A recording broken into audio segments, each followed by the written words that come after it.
Hey, once again, Rasaul Unfiltered. Ngayon, ang topic natin ay yung madalas nating sabihin, yung never give up attitude. Ano nga ba yung never give up attitude?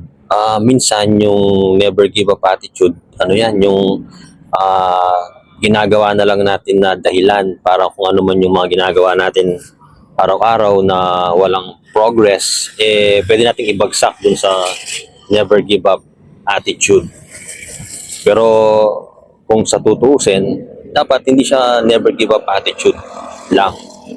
Alright? So dapat daw kahit never give up attitude ka, binabase mo pa rin sa resulta talaga.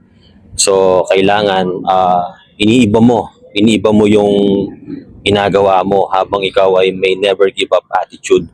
So meaning, hindi porket never give up attitude yun na yun. Kasi dapat kung hindi siya umaayon sa discarding ganito, kailangan baguhin mo. Dapat bigyan mo ng ibang diskarte.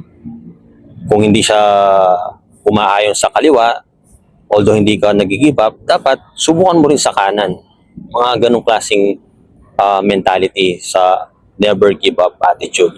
Kasi tayo niro-romanticize natin yung salitang never give up attitude kahit na alam na natin na hindi na umuubra, pinipilit pa rin natin kahit na hindi na umuubra.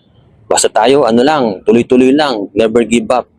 Pero mali pala yun. Dapat kahit na sinasabi nilang never give up attitude, panay pa rin nating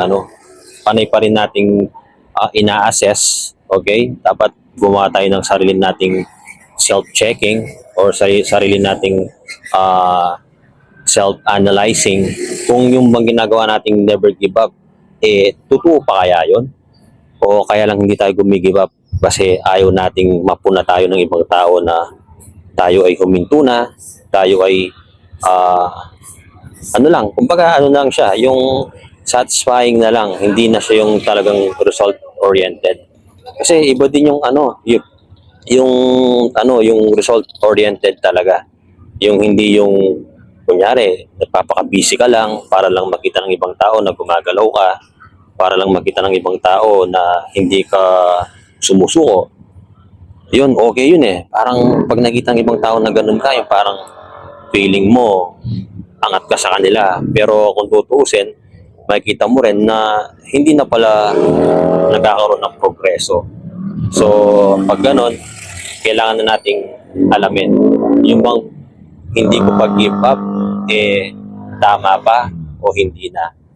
Kasi ang hindi pag-give up, dapat talaga behind the scene or maliban sa hindi pag-give up, dapat talaga gumagawa ka ng iba't ibang klaseng uri ng paraan para masustain yung never give up attitude mo.